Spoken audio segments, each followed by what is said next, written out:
दोस्तों, आज हम आपके लिए लेकर आए हैं पैसा और परिवार हिंदी कहानी। रमेश का एक छोटा सा परिवार था जिसमें एक खूबसूरत पत्नी और दो प्यारे बच्चे थे। उसकी पत्नी और बच्चे हर हाल में खुश थे, लेकिन रमेश उन्हें जिंदगी के सारे ऐशो आराम देना चाहता था और इसके लिए वह प्रतिदिन 16 घंटे से भी अधिक काम किया करता था। एक दिन ऑफिस में काम करने के साथ साथ वह सुबह और शाम ट्यूशन सेंटर में ट्यूशन भी पढ़ाया करता था। वह सुबह सुबह घर से निकल जाता और आधी रात के बाद घर लौटता था। बच्चों के लिए उसका चेहरा देखना मुहाल था, क्योंकि सुबह सवेरे उसके घर से निकलते समय बच्चे सोते रहते थे और देर रात घर में कदम रखने से पहले ही सो चुके होते। हाँ, रविवार को जरूर वह घर पर होता, लेकिन उस दिन भी वह किसी न किसी काम में व्यस्त रहता और उसका समय परिवार के साथ न बीत कर काम करते हुए बीतता। परिवार उसके साथ क्वालिटी टाइम बिताने का बस इंतज़ार करता रह जाता। पत्नी अक्सर उससे कहा करती कि उसे घर में वक्त बिताना चाहिए, बच्चे उसे बहुत मिस करते हैं। उस वक्त वह यही जवाब देता कि ये सब मैं उनके लिए ही तो कर रहा हूँ।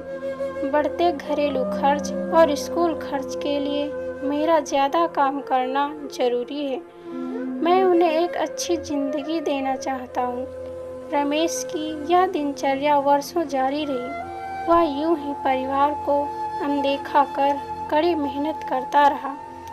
इसका प्रतिफल भी उसे मिला। उसे पदोन्नति प्राप्त हुई, आकर्षक वेतन मिलने लगा। परिवार अब बड़े घर में रहने लगा। खाने पीने और अन्य सुविधाओं की उन्हें कोई कमी न रह गई। लेकिन रमेश का यूं ही काम करना जारी रहा। वह अधिक से अधिक पैसे कमाना चाहता था। पत्नी पूछती कि आप पैसे के पीछे क्यों भाग रहे हैं? हमारे पास जो है हम उसमें खुश रह सकते हैं। तो उसका जवाब होता कि मैं तुम्हें और बच्चों को दुनिया जहां की खुशियां देना चाहता हूं। बस कुछ साल और मुझे मेहनत करने दो। पत्नी चुप हो जाती। 2 साल और बीते।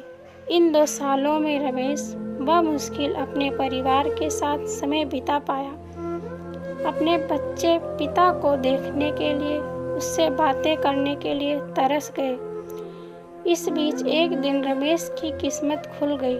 उसके दोस्त ने उसे अपने व्यवसाय में हिस्सेदारी की पेशकश की और इस तरह रमेश एक व्यवसायी बन गया। व्यवसाय अच्छा निकला और रमेश को पैसे की कोई कमी नहीं रह गई थी। उसका परिवार अब शहर के सबसे अमीर परिवारों में से एक था। उनके पास सभी सुख सुविधाएं और विलासिता थी, लेकिन अपने बच्चों से मिलने का समय उसके पास अब भी नहीं था। अब तो वह बमुश्किल घर पर रह पाता। उसका अधिकांश समय घर से दूर बिजनेस टूर में बीतता। साल गुजरने के साथ उसके बच्चे बड़े हो गए थे। अब वे किशोरावस्था में पहुंच चुके थे। रमेश ने भी इन सालों में इतना पैसा कमा लिया था कि उसकी अगली 5 पीढ़ियां शानदार जीवन जी सकती थी। एक दिन रमेश के परिवार ने छुट्टी बिताने के लिए समुद्र तट पर स्थित अपने घर जाने की योजना बनाई। बेटी ने उससे पूछा, पापा, क्या आप एक दिन के लिए हमारे साथ बिताएंगे? रमेश ने जवाब दिया, हाँ जरूर, कल तुम लोग जाओ। मैं कुछ काम निपटा कर 2 दिन में वहाँ पहुँचता हूँ। उसके बाद का मेरा पूरा समय तुम लोगों का है। पूरा परिवार बहुत खुश हो गया। वे समुद्र तट स्थित अपने घर पर चले गए।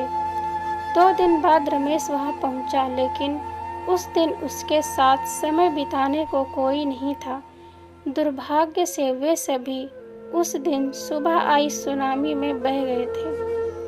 रमेश अपनी पत्नी और बच्चों को कभी नहीं देख सकता था।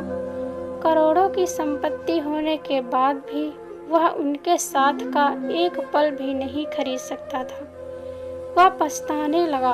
पत्नी के कहे शब्द उसे याद आने लगे। आप पैसों के पीछे क्यों भाग रहे हैं? हमारे पास जो है हम उसमें खुश रह सकते हैं। हमें सीख मिलती है पैसा सब कुछ नहीं खरीद सकता, इसलिए पैसों के लिए अपने परिवार को महत्व देना कम मत करें।